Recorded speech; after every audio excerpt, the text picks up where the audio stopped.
Puro milyon, ano? Puro milyon ang pinag-uusapan. Hindi kasi siya lang naman talaga yun yung ano. Tapos kung ano pa yung mga bahaba sa Maynila, yung mga kotse na O kaya tingnan mo sa ano, yung mga issue. Makikita mo pag nanonood ka sa YouTube, puro blood ano. Blood control, di ba? Puro kayamanan, inaalungkat. Kaya ang dami naghihirap na Pilipino, yung iba naman nagpapakasarap.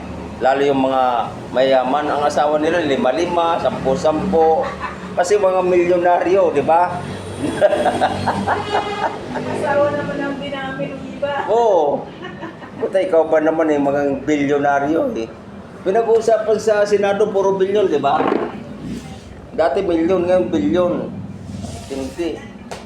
Samantalang tayo, isipin natin, marami tayong mga kababayan na naghihirap, halos di makakain dahil... Mga mahirap pa nga ang kinukuha nila ng pera kasi yung tax. Yun na nga ang problema eh. Tayo, may tax, may iba. Yun ang gawa sa hotel. Yun na nga ang problema eh. Di ba? Yun ang problema. Dahil yun pa, walang makain, pero sila nagpapasasado sa gobyerno. Puro kwarta, puro kwarta. Bakit yan? Bubunot ako. Kaya nga, bubunot ko. Ito mata. Oo. Pero kung walang kurap na ganyan, siguro Pilipinas, sa Pilipinas, di masiguro ganun kahirap, di ba? Kaya minsan, kung isipin Mayaman talaga natin, ang Pilipinas, kaya lang, ang puro nga napapayaman lang yung mga nakaupo, yung mga may ano sa gobyerno.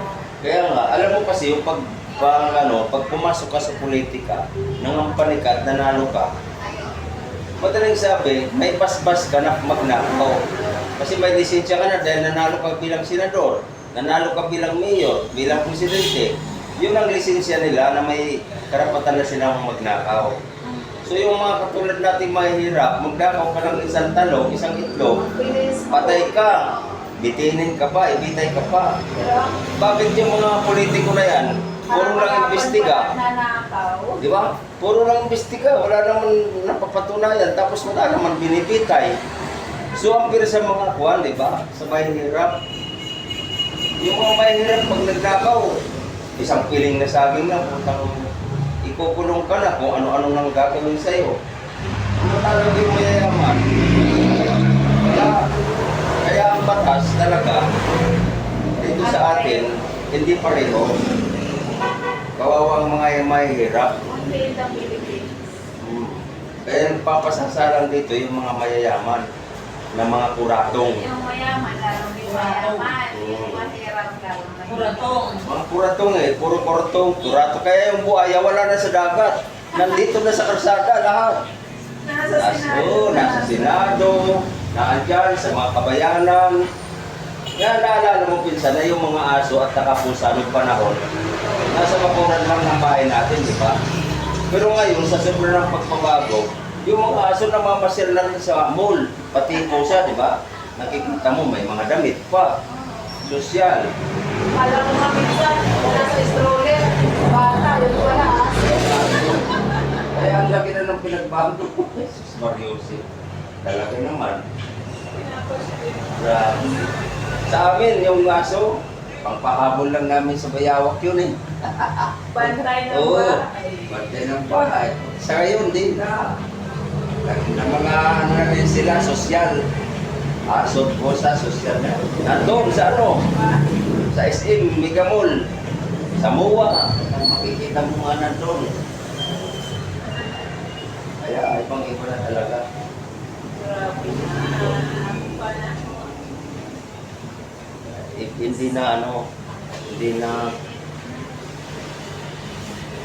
kaya alam mo yung mga panahon ng pisan, yung mga magulang natin, ang gusto nilang mangyari, magsikap tayo, magtrabaho para tayo makaahon. Hindi nila naisip na kayong mga anak, mag-aral kayo, tapos tumutong kayo sa politiko para yumaman kayo, milyonaryo. Diba? Ang dami na ang nagawang mga kanta ngayon. Bago pa daw mag-doktor. Maging contractor na. Yung contractor eh. Hindi may kakaiba. Di ba, Brent? Ikaw siguro, nangarap ka rin sanang mayaman. Yumaman. Kaya, Maraming problema kasi yung mayayaman. tama ka naman. Kaso nga lang, siyempre, hindi rin mawawagpit sa isip mo na nangarap ka rin minsan sana yumaman ako, di ba? Hindi ka wala doon. Kaso nga lang, tinatanggap na natin na yumaman, kung yumaman, hindi kung hindi.